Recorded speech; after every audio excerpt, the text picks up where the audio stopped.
نحمده ونصلي ونسلم على رسوله الكريم اما بعد حاضرین مجلس، حضرت مفتی صاحب رحمۃ اللہ علیہ کے ساتھ مجلس تحفظ ختم نبوت ٹرسٹ کے ایک خادم ہونے کی حیثیت سے 21 سال تک ساتھ کام کرنے کا موقع ملا ہے۔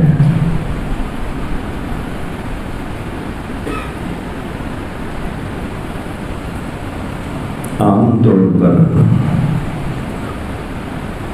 جہاں عزتیں ملتی ہیں، جہاں اکرام ہوتا ہے، جہاں تعریف ہوتی ہے، جہاں قصیدے پڑھے جاتے ہیں، وہاں آدمی بڑے شوق سے جاتا ہے اور بڑی رغبت ہوتی ہے اس جگہ جانے کی۔ وقت بہت ہو گیا ہے، دوسرے اکابر علماء بیٹھے ہیں، میں صرف ایک واقعہ سنانا چاہتا ہوں بس۔ جہاں عزتیں ملتی ہیں، اکرام ہوتا ہے، وہاں تو آدمی بڑے شوق سے جاتا ہے کہ وہاں میری قدرداں بہت ہیں، میرے شناسہ بہت ہیں، میرا بڑا اکرام ہوتا ہے، تو آدمی اس علاقے میں جانے کو اور وہاں کی دعوت کو بہت آسانی سے قبول کرتا ہے۔ لیکن جہاں ناقدری ہوتی ہے، چاہے وہ کسی بھی اعتبار سے ہو، آدمی کی فطرت ہوتی ہے کہ وہاں جانا پسند نہیں کرتا اور ان لوگوں کو بھی پسند نہیں کرتا، اور یہ سمجھتا ہے کہ یہ آدمی ناقدرہ بھی ہے اور احترام بھی نہیں جانتا ہے، اکرام کرنا بھی نہیں جانتا ہے۔ تو عام فطرت ہوتی ہے کہ آدمی ایسے لوگوں سے گریز کرتا ہے، اس جگہ جانے سے گریز کرتا ہے۔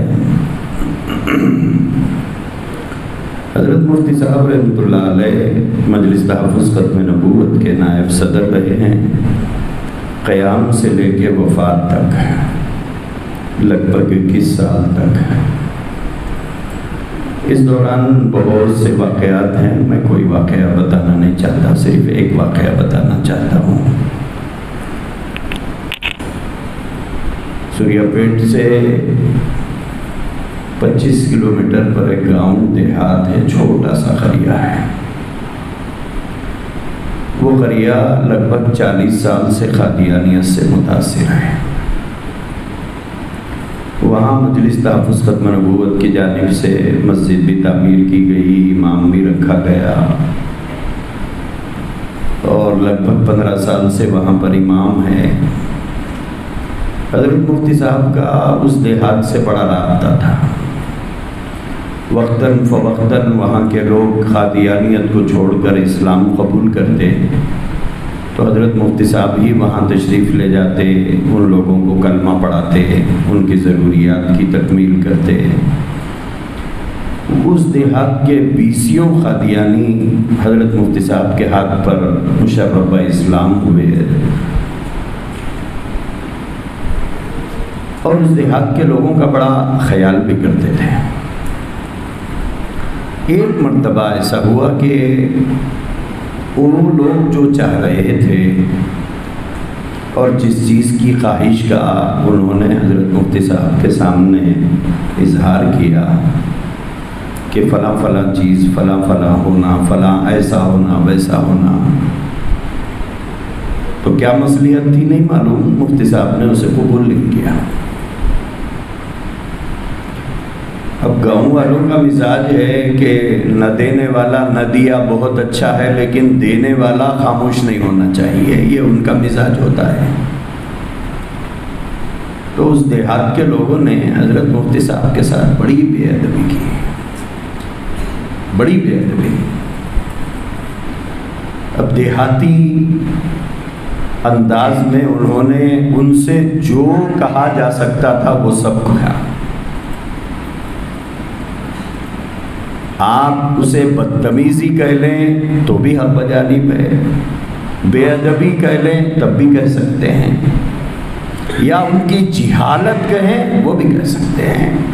جیسے بازاری لوگ لڑنے پر آتے ہیں تو جو انداز تھا وہی انداز انہوں نے حضرت مفتی صاحب کے ساتھ کیا ہے، اور مفتی صاحب خاموش بیٹھے ہوئے ہیں. یہ کہا کہ بھائی کچھ نہ کہو، ان کو کہہ لینے دو، جو کہتے ہیں کہنے دو.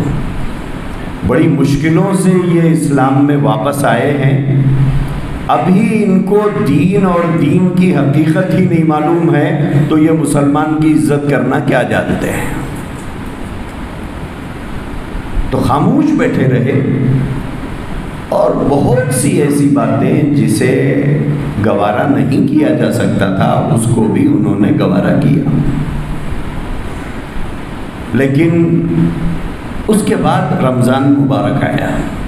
اس واقعے کے بعد رمضان المبارک آیا تو مفتی صاحب کا ہر سال کا معمول تھا کہ اس دیہات کے تمام تائب شدہ لوگوں کے لیے راشن فراہم کرتے تھے رمضان میں.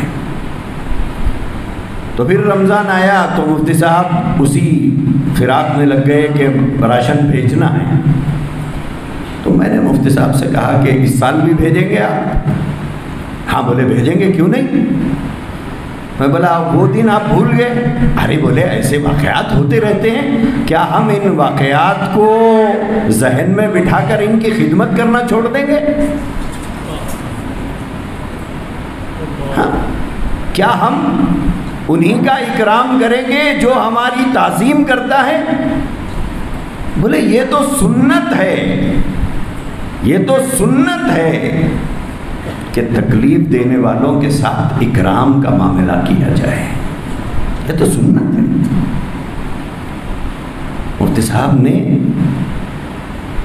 گزشتہ رمضان تک بھی، اس سال رمضان کی مجھے اطلاع نہیں ہے، گزشتہ رمضان تک بھی مفتی صاحب کا معمول تھا کہ پورے دیہات کے ان لوگوں کو جو تائب ہو کر واپس آئے تھے ان کے لیے برابر پورے رمضان میں راشن فراہم کرتے، اور بقرعید جب عید الاضحیٰ کا موقع آتا تو 2 بڑے جانور اس دیہات کو بھیجتے تھے.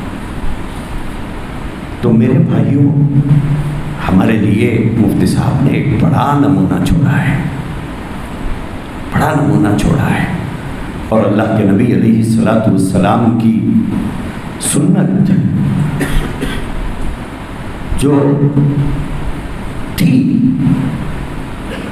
کہ دشمنوں کے ساتھ بھی خندہ پیشانی کے ساتھ ملنا، اور دشمنوں کو بھی اسلام میں آنے کے بعد ان کے ساتھ اکرام کا معاملہ کرنا، اللہ کے نبی علیہ الصلوۃ والسلام کی سنت عظیم آ رہی ہے.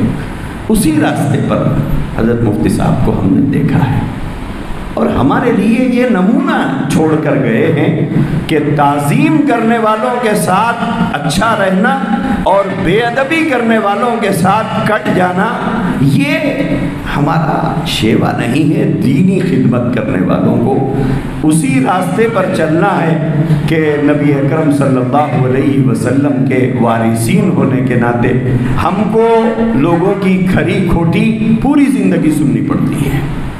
ایسا نہیں ہے کہ ہر جگہ پھولوں کی سیج بچھائی جائے گی اور کہیں راستوں میں کانٹے نہیں بچھائے جائیں گے. یہ دونوں چیزوں کا سامنا ہم لوگوں کو کرنا پڑتا ہے. ہمارے بڑوں نے اس راستے پر چلنا کیسا ہے وہ نمونہ ہمارے سامنے چھوڑا ہے. اللہ تبارک و تعالی ہم کو توفیق عمل مقدر فرمائے. اللہ تبارک و تعالی جو جگہ خالی بڑوں کے جانے سے ہو رہی ہے پروردگار عالم اس جگہ کو پر فرما دے اور اس کا بہترین نعم البدل عطا فرمائے.